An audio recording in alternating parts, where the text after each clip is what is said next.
자, 안녕하십니까? 이양수의 계사입니다. 제가 이 과정은 꽤 오래전부터 참 오래 해왔던 과정인데 어떤 사정으로 한 1, 2년을 중단했던 거였어요. 올해부터 다시 하겠습니다.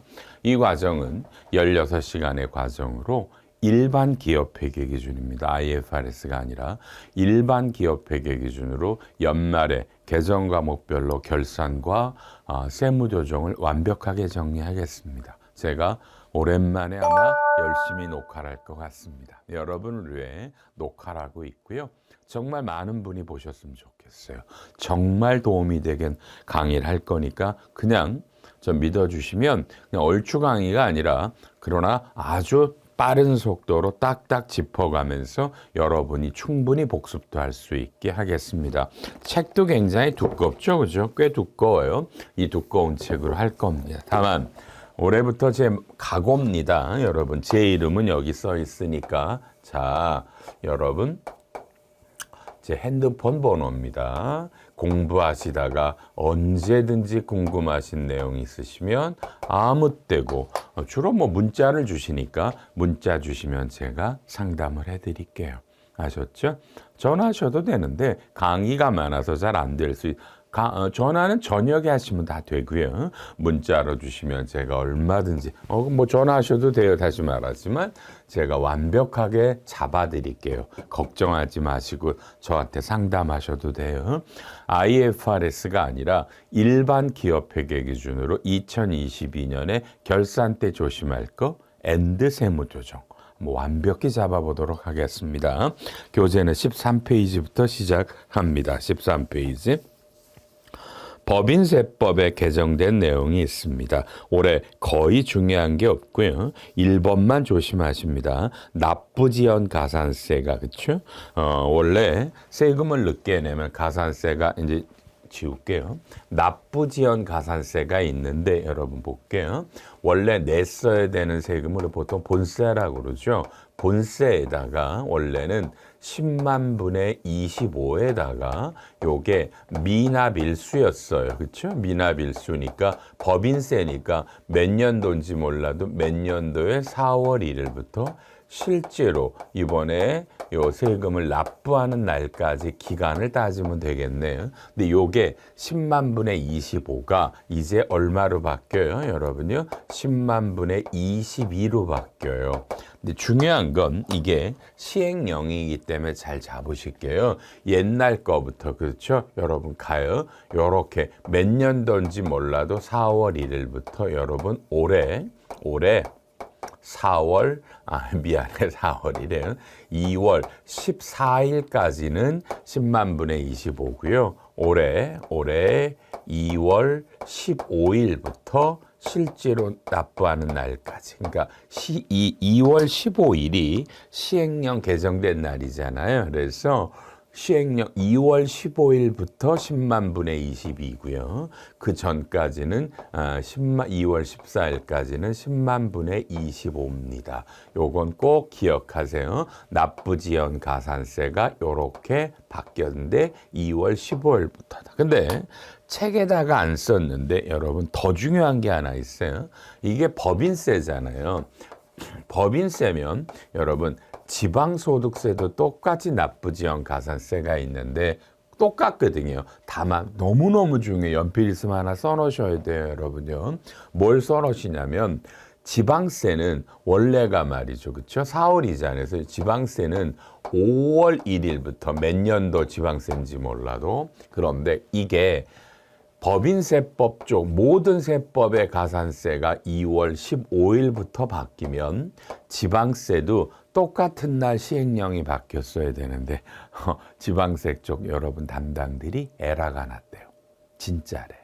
놓쳤대요. 그래서 이걸 6월 7일 날 바꿨어요. 지방세는요.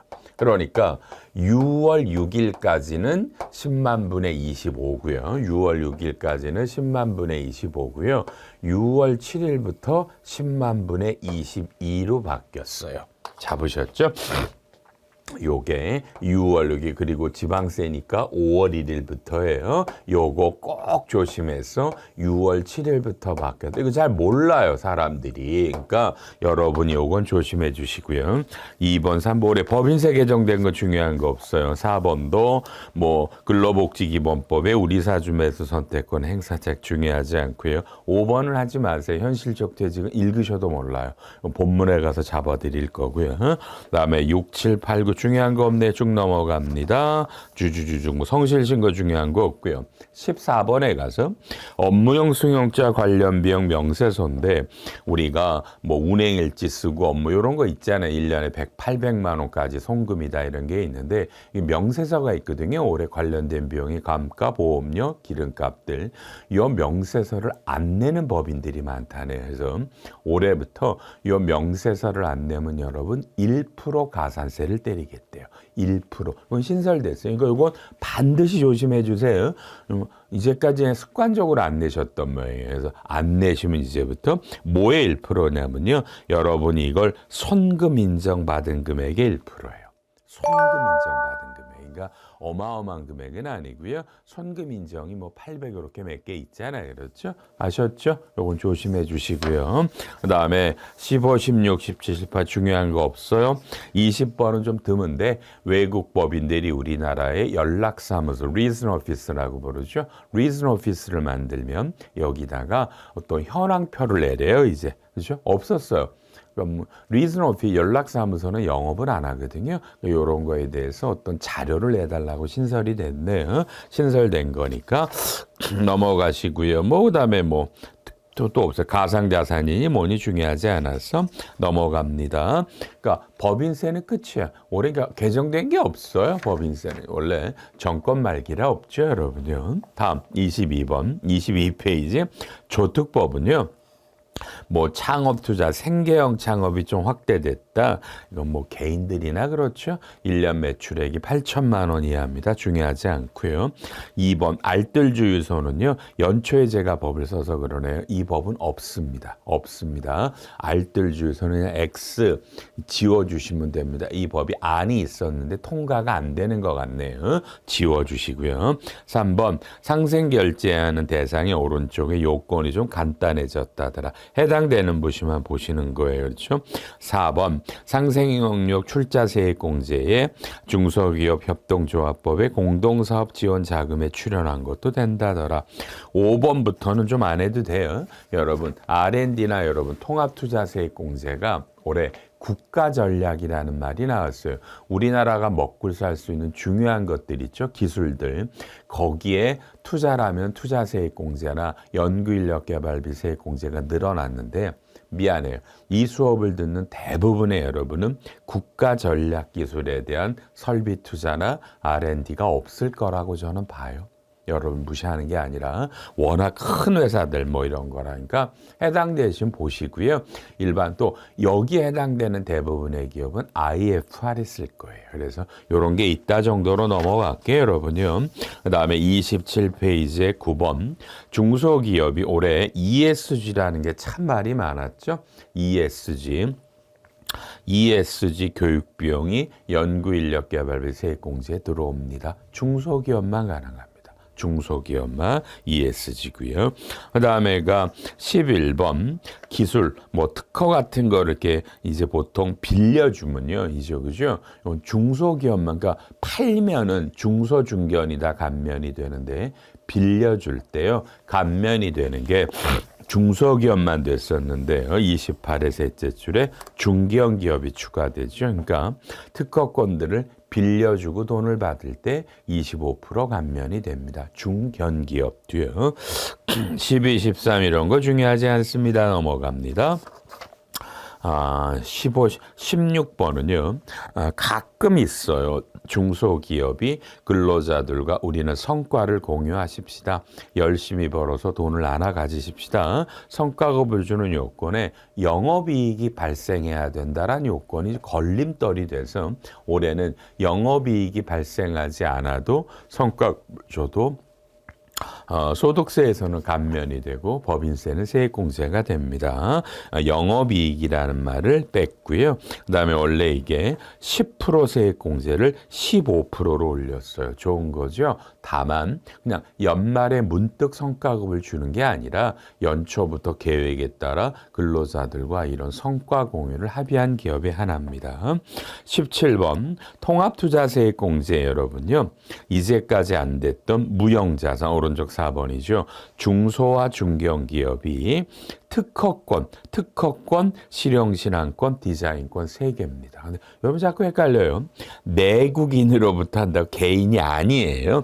조특법의 내국인은 우리나라에 우리 보통 아시는 거주자와 우리나라 법인, 내국법인을 말합니다. 그래서 거주자나 내국법인으로부터 받은 특허권, 실용신앙권, 디자인권 요게 올해부터 통합투자세액공제가 되는데 중소, 중견기업만 되고요. 꼭 적용 시기에 시행령이기 때문에 2월 15일 이후라고 돼 있죠. 요 시행령이 아까 2월 15일이기 때문에 그 전에 취득한 건 안 된다 이런 뜻이 됩니다. 그다음에 18, 19, 20 이런 거 중요하지 않아서 또 넘어가고요. 21번 벤처기업 스탁옵션입니다. 이건 사실은 법인세라기보단 여러분 그렇죠. 이런 거는요. 연말정산할 때 더 많은 혜택이 되고요. 이 조통에서 연말정산은 제 사랑하는 뭐 여러 가지 동생이자 제자인 최종기획회사가 하죠. 최회계사 강의를 들으시면 요 스탁옵션에 관련한 비과세 얘기들을 잘 들으실 겁니다. 뭐 이건 소득세 쪽이고요. 손금 산입에 해당된다. 요건 제가 본문에서 따로 강의를 해드릴게요. 그 다음에 22번 그렇죠. 거기에 영상 콘텐츠 제작 비용이 되는 가로 1번에 그죠?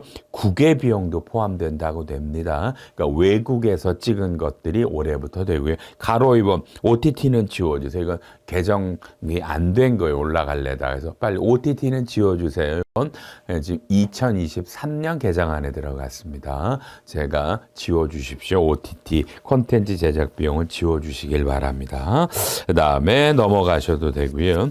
쭉 다른 거 별거 없습니다. 26번에 경력 단절 여성이라는 개념이 원래는 여성 근로자가 일을 하다가 아기들 때문에 퇴사를 하다가 그렇죠. 애 키워놓고 다시 복직을 하는데 이제까지는 퇴직 후 3년 이후에 다시 사회 나올 때 경력 단절 여성인데 올해부터 2년으로 됐죠. 좋은 거죠, 뭐 그죠?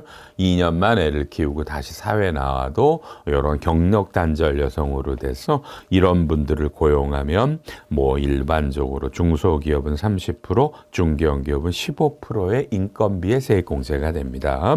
고용증대 세액공제는 이미 작년에 개정됐기 때문에 그렇죠? 이거는요. 수도권 밖에서 뽑은 사람들이 원안보다 100만 원이죠. 그래서 오른쪽 거 보시면 수도권 밖이 청년 등이 1,300, 중견은 900, 대기업도 500. 원래보다 100씩 올라갔어요. 이건 작년부터 했던 거예요. 그러니까 2021, 2022년만 이렇게 올해까지. 내년에 고용증대세액공제가 바뀐대요. 다른 법으로요. 28, 29, 30 이런 거 중요하지 않은 것 같습니다. 쭉 넘어가겠습니다. 나머지는 그냥 읽어보시면서 하시고요. 41번에 본사 지방 이전입니다. 그렇죠? 본사를 수도권 밖으로 이전하는 법인들은요. 올해부터 투자와 근무 인원 요건이 생겼습니다. 가로 2번에 본사를 이전할 때 투자 금액이 10억 원 이상이어야 되겠고요. 근무 인원은 그쪽에 20명 이상이 돼야 된다라는 요건이 새로 생겼습니다. 본사를 수도권에서 수도권 밖으로 이사하시는 분, 이전하시는 분이 감면받으려면 이 요건을 충족하셔야 됩니다. 특별한 거 없겠고요. 다음에요. 44번에 우리 착한 임대인 아시죠? 임차인들에게 임대료를 인하해 주면 가는데 요게 뭐 연장이 됐다라는 건 다 아는데 요게 이제 가끔 나오는 게 뭐죠? 5번에 폐업했다니까 연말에 이제까지는 법이 있어야 되는데 어려우니까 폐업을 많이 했잖아요. 코로나 때문에. 그래서 폐업한 임차인들이 연말에는 그만둔 폐업한 연도 중에 요 사람에 대한 것도 당연히 돼야 되겠죠. 그런 정도의 개정입니다. 46번 이것도 이미 작년에 했던 겁니다. 미완료 소득 신축할 때 여러분 차기 완료 적립금의 설정 기간이 2년으로 바뀌었죠. 1년에서. 그렇죠? 이건 작년부터 했던 얘기입니다. 본문에 가서도 할 거고요. 47 미완료 별거 없어요. 이거 그냥 법인세에 정확한 해석을 했다라는 겁니다. 특별한 거 없겠고요. 나머지 별로 없는데 58번 44페이지입니다.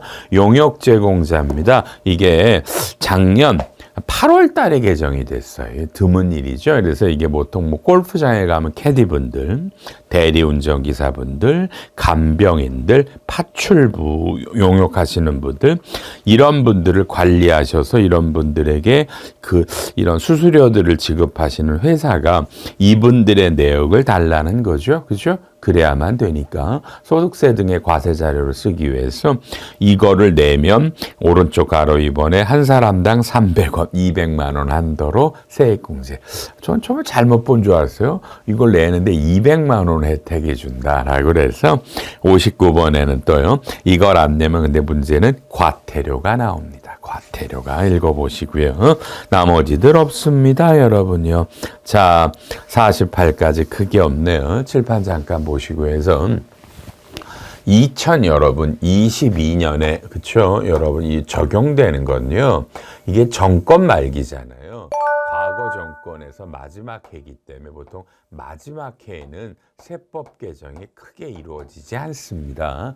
별로 없었고요. 한번 보셨고요. 그다음에 내년에는 많은 세법 개정안들이 올라가 있고 이 강의를 녹화하는 시점에 여러분 지금 여야 관계가 좀 안 좋죠. 그래서 국회가 안 열려서 아직 통과가 안 되고 있는데 문제는 안에 내년 세법 개정 안에 연말에 법을 만들고 2022년부터 그죠? 여러분 소급 적용되는 안이 전 정말 오랜만에 처음 봐요. 소급 적용되는 세법 개정안 자체가 하나도 없어요. 하나도 없어요. 그러니까 저는 최근에 처음 봤어요. 보통은 내년부터 바꿉니다. 그리고 올해 연말 결산 때부터 소급하는 게 꽤 있거든요. 올해는 하나도 없어요. 그러니까 요 정도 이외에는 해당이 되는 게 없다라는 얘기죠. 조심하셔서요. 해주시고 아까 제가 OTT는 없습니다. 올해 알뜰 주유소도 없고요. 그 정도는 좀 조심해 주시길 바랍니다. 그다음에 이제 그러면 우리가 다 하셨으니까 이제 빠른 속도로 51페이지 기업 결산입니다. 이 기업 회계라는 게 그죠? 재무제표를 만드는 걸 말한다. 넘기시면 뭐 똑같은 거고요. 53페이지에 우리나라 회계는 IFRS와 넘기셔서 일반 기업 회계 기준 중소기업은 하지 않고요. 여러분 이 강의는 여러분 일반 기업 회계 기준입니다. 이 교재도가 IFRS는 대상이 아님을 분명히 해드립니다. 일반 기업 회계 기준에 의한 결산과 세무조정을 강의합니다. 재무제표라는 건 뭐 보실 필요 없죠. 다 넘기셔서 56페이지에 여러분 일반 기업 회계 기준은 장으로 돼 있어요. 1장, 2장인데 여러분 오른쪽까지 33장으로 돼 있습니다. 33장으로 돼 있습니다. 33장. 그래서 이런 장의 개념이라더라 넘겨주시고요. 그 다음에 59페이지에는 외관법이죠. 한 얘기 그렇게 다 하시잖아요. 뭐 그렇죠? 외관법 하나 넘겨서 60페이지에 잘 아시는 거 그렇죠? 자산이 120억이 넘거나 부채가 70억이 넘거나 매출이 100억이 넘거나 근로자가 100명 요 네 가지 중에 두 개가 걸리면 외관법이 걸리죠. 그래서 최근에 꽤 많은 기업이 걸립니다. 외관법에. 여러분 잘 모르시죠? 우리나라 자 깜짝 놀라실 거예요. 우리나라 주식회사는요. 만들어 놓은 것만 따지면 한 120만 개 정도 돼요. 굉장히 많죠. 120만 개나 돼요. 근데 그중에 법인세 신고라는 회사가 한 85만 개 정도가 법인세 신고를 한대요. 주식회사 중에서도요. 그러면 그중 주식회사 중에서 회계감사가 한 4만 개 정도, 정확히 잘 모르겠어요. 한 4만 개 되지 않을까 합니다. 그러니까 한 80만 개 이상은 아직도 회계감사를 안 받고요. 그냥 한 3, 4만 개 정도가 회계감사를 받습니다. 그다음에 밑에 제가 굉장히 좋아하는 게 나오네요. 여러분요. 60페이지 밑에 가면 동그라미 3번에 결산 확정 절차가 나갑니다. 잘 잡아보시죠. 여러분 이건 뭐예요? 자, 원래 이사들이 재무팀에서 만든 재무제표를 이사회에서 먼저 승인이 돼야죠. 그리고 주총에 올라가겠죠. 그래서 이사회가 먼저 승인을 하고요. 그다음에 내부 감사도 주총 6주 전에, 밑에 외부 감사, 회계사도 주총 6주 전에 줍니다. 여러분, 정기 주주총회는 잘 기억하실래요, 여러분요? 우리나라 상법에는요. 3월 말까지 정기 주주총회를 해라라는 말이 없어요. 상법에는요. 주주명부 폐쇄가 뭐 그거 아니에요. 근데 왜 주주총회를 3월 말까지 하냐면 우리나라 법인세법이 뭐라고 돼 있어요? 법인세 신고는 3월 말까지 하는 건데, 그렇죠? 3월 말까지 법인세를 신고 납부하는데 법인세 신고 납부하기 전에 먼저 뭘 하게 돼 있어요? 주주총회를 해서 재무제표를 승인받고 그 재무제표를 갖고 세무조정에서 법인세를 신고 납부하라. 그러니까 법인세를 3월 말까지 신고 납부하려면 주총을 먼저 해야 된다라고 법인세법이, 그러니 상법에서는 언급이 없지만 기업은 3월 말 이전에 주주총회를 하는 거예요. 이해하셨죠? 상법의 주총을 3월 말까지 하라는 건 여러분 없어요. 그 정도 알아놓으셔서 보통 3월 달에 주총하시죠. 주총 6주 전에 그렇죠. 우리가 주총을 이제 한단 말이에요. 그렇죠. 그러니까 그 6주 전에 3월 말에 주총을 하니까 그 6주 전에, 그러니까 내부 감사는 의미가 없어요. 그냥 회계감사 받는 분들만 6주 전에 회계사한테 주니까 우리가 봐요. 1월 초에 제 결산을 마감해서 회계감사를 불러도 6주 후에 주총이 되니까 1월 달에는 주주총회를 못 하는 거예요. 2월 중순부터 주총을 해요. 3월 말까지. 그 다음에 내부감사 보지 말고 외부감사는 주주총회 일주일 전에 회사한테 감사보고서를 주는 거예요. 회계사가. 이유는 일주일이 있잖아요. 주총 전에.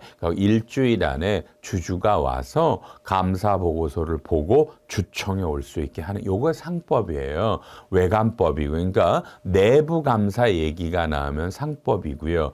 외부감사 나오면 외감법인데 둘의 개념은 똑같아서 상법에도 주총 일주일 전부터 주주들이 와서 이런 감사보고서들을 보고 주총에 올 수 있고요. 감사보고서에 와서 열람이 할 수 있어요. 볼 수 있단 말입니다. 사본도 해달라고 하고요. 그 다음에 주주총회에서 재무제표를 승인받고 영업보고서는 보고를 하고요. 그 다음부터 전자공시를 한다 이렇게 나가죠. 요 정도 절차도 알아놓으시길 바랍니다. 그러니까 상법과 외감법에, 그리고 저희 조통의 상법 강의가 있죠. 그 상법 강의도 한번 들어보시면 어떠세요? 굉장히 도움되실 텐데. 상법이 여러분에게 돈 많이 되실 거예요. 한번 나중에 보세요. 그 다음에 62페이지 가로 3번에 법인세는 그냥 3월 말까지 신고 납부한다. 이건 좀 이따 다시 보고요. 63에는 회계감사를 안 받는 법인은요. 그죠? 회계사가 없으니까 그냥 이사회에서 재무팀이 만들어 놓은 재무제표를 승인하고요. 그렇죠? 그다음에 내부감사도 필요 없어요. 그냥 주주총회 하셔서 그냥 재무제표를 주주에게 승인을 받고, 그다음에 그렇죠? 영업보고서는 보고만 하시면 되고요. 그다음에 법인세 신고만 하시면 돼요. 그러니까 다시 한번 내부감사는 안 하셔도 돼요, 여러분요. 요런 게 있다더라. 다음 63. 법인세는 너무 간단한 겁니다. 65. 먼저 결산 확정, 주주총회에서 결정 확정하죠. 그러니까 결산 확정일은 주주총회를 말하니까 여러분이 주주총회를 하셔야 된다라는, 제가 말씀을 드렸죠. 이 강의는 굉장히 여러분에게 진심으로 도움될 만한 강의를 지금 찍을 거예요. 그래서 어마어마하게 빠른 속도로 중요한 거를 찍을 테니까 복습으로 많이 보시고요. 어려우면 저한테 언제든지 연락 주십니다. 오랜만에 제가 마음을 먹고 좋은 강의 한번 찍어볼 겁니다. 여러분 도움 되십니다. 82페이지 10초만 보고 계십니다. 10초만 보고 계시죠. 자, 국세부가 제척 기간이 있습니다. 1번에 원칙이 5년이고요. 여러분요. 3번에 사기 부정이 10년입니다. 일반적인 지금 법인세 등을 말합니다. 여러분 칠판 보시고요. 자, 지금 이 강의가 2022년 만약에 뭐 11월 20일 날 녹화를 하고 있다고 보죠. 그럼 이날 세무조사가 나오면 너무 아시지만 세무조사는 법인과 부가가치세 등을 조사하거든요. 이러면 여러분 몇 년 거부터가 조사가 되냐면 그렇죠? 자, 봐요. 2016년의 법인세는 2017년 3월 30일 날 신고 납부되니까 이 부가제척 기간이라는 말은 세무조사가 나왔을 때 그죠? 5년 이전 거는 과세할 수 없다. 그러니까 여기에 5년을 더해보면 2022년 3월 말이죠. 그럼 이 말은 뭐예요? 이미 조사 나온 시점에서 5년이 지났기 때문에 16년 건 과세를 못하고 2017년부터 2021년 7, 8, 9, 0, 1 이렇게 5년치를 과세할 수 있다는 얘기입니다. 5년치를 과세할 수 있다. 이게 국세부가 제척 기간이 5년이라는 거예요. 그러니까 5년 전 거는 잘못한 게 포착돼도 과세할 수 없고요. 그런데 여기에 문제는 사기, 그렇죠? 기타 부정한 방법으로 여러분이 뭐예요? 세금을 탈세한 거는 얘는 국세부가 제척 기간이 10년이다. 그러니까 보통은 부가제척 기간이 5년이라 5년 전 거는 과세할 수 없는데 사기, 기타 부정한 행위는 10년이라는 거예요. 그래서 이게 우리가 여러분 조사 받으시면 여러분 이걸 우리는 범칙이라고 불러요. 범칙 조사로 전환합니다. 보통 이러거든요. 그래서 이 사기, 기타 부정한 방법에 걸리면 지난 10년 거를 과세할 수 있어요. 이거 어마어마한 거예요. 그래서 여러분이 조사를 받으실 때 이게 범칙으로 전환이 안 되게. 그럼 이제 여러분 궁금하잖아요. 사기, 기타 부정한 방법이 뭐예요? 라는 말이 궁금하니까 여러분 이 말은요. 이 말은 그쵸? 오른쪽 박스에 보면 여러분 우리나라 법에는요. 조세법 처벌법이라는 법이 있어요. 조세법 처벌법인데 제가 워낙 중요해서 한번 읽어드릴게요. 여러분 1번 사기나 기밖의 부정한 행위는 다음이다. 조세 부과와 징수를 불가능하게 하거나 현저히 곤란하게 하는 적극적인 행위로 7가지가 있어요. 여러분 이건 사실 여러분이 지금 읽어도 이해 잘 안 되세요. 워낙 어려운 거예요. 그러니까 뭔가 하여튼 나쁜 짓을 한 거예요. 여러분에게 꼭 이 말씀을 드리고 싶어요. 여러분 칠판 잘 보세요. 잘 보세요. 뭔 말씀을 드리고 싶냐면 그렇죠? 어떤 법인이 조사가 나왔어요. 문제가 있어요. 그렇죠? 그게 걸리면 사기 기타 부정한 방법에 의한 세금을 탈세를 했다 그러면 이거를 걸면 이게 여러분 조세법 처벌법이라는 법이 걸려요. 이것도 법인데 이건 세법인데 여러분 여기에 걸리시면 차이점이 뭐냐면 이 기본 법에 따라 법인세나 가산세, 뭐 부가세와 가산세 당연히 얻어맞아요. 이건 법인세법과 부가가치세법에 의한 그 본세와 가산세고요. 근데 이걸 10년 안에 잘못한 걸 다 얻어맞는 거고요. 얻어맞는 건데 이게 조세법 처벌법이 걸리면 어떻게 되냐면 말이죠. 어떻게 되냐면 얘네들만큼의 세금을요. 그죠? 법인이 있죠. 또 여기 대주주가 만약에 갑이라고 그럴까요? 대주주가 그렇죠? 그러면 여기 연결된 게 이러면 여러분 이 회사와 이 대표이사에게 양벌죄로 요 세금들을 법인에게 또 때리고 개인에게 이걸 벌금이에요. 벌금으로 때려요. 벌금으로. 그러니까 법인세 등은 이건 기본 세금은 당연히 추징을 당하시고요. 그 다음에 또 벌금이 나와요. 근데 이 벌금을 안 내면 그때 무조건 이제는요, 그죠? 검찰 고발이 되는 거고요. 징역형도 먹으실 수 있어요. 그렇죠? 그리고 저희 회계사들은 요 법인세 요건 하지만 조세법 처벌법에 들어가서 일로 들어가서 되는 건 저희는 개입을 못해요. 이건 이제 경찰 조사부터 받으셔야 되거든요. 경찰 조사, 검경 조사권 때문에. 그렇죠? 그러니까 여기서 얻어막. 이게 얼마나 어려운 일인데요, 이게. 그렇죠? 그래서 물론 이건 근데 벌금을 내시면 또 안 가요. 벌금 내면 돼요. 벌금 내면 돼요. 그래서 이게 이 조세법 처벌법에 걸리냐 안 걸리느냐는 어마어마한 건데 얘가 근데 어려운 이유가 여러분요. 시간이 이제 1, 2분 다음 시간에 또 해드릴게요. 이게 두 가지예요. 이게 그냥 흔히 말하는 그죠? 법인세 등의 탈세와 세금계산서예요. 이 세금계산서라는 거는 세금계산서는 아시잖아요. 가공으로 끊었다, 가공으로 매입을 받았다, 또는요, 업을 했다. 그러니까 이거는 실질 거래가 없었다라는 거지만 이 업은 실질 거래는 있었는데 그 금액에다가 플러스해서 끊었다, 받았다. 이런 것들이 이거예요. 그러니까 얘네들은 어쩌면 세금 면에서는 안 커요. 근데 부가세법에서 이런 거라면 이게 무조건 이게 조세법 처벌법으로 가요. 이 탈세는 요 탈세 금액 기준이 있어요. 책에도 왼쪽에 있지만 이 금액에 따라 이 금액이 넘어가면 돼요. 그래서 이건 정말 조심해 주세요, 여러분요. 그래서 잘 모르시니까 이건 웬만하면 그래서 사기 부정한 방법으로 여러분 이 문제가 생겨버리면 이게 일단 국세부가 제척 기간이 10년으로 과세가 돼서 10년 안에 어마어마한 거라고 다음 시간에 할게요. 신고불성실 가산세가 40%로 넘었고요. 조세법 처벌법에 가서 이 벌금에 대한 처분은 요 탈세한 금액이 금액으로 따지면 얼마 이상이냐 또는 부가세 가공들을 받았냐에 달라요. 그러니까 요게 이 제척 기간과 요쪽의 요 벌금 쪽은 다른 거예요. 어려워요.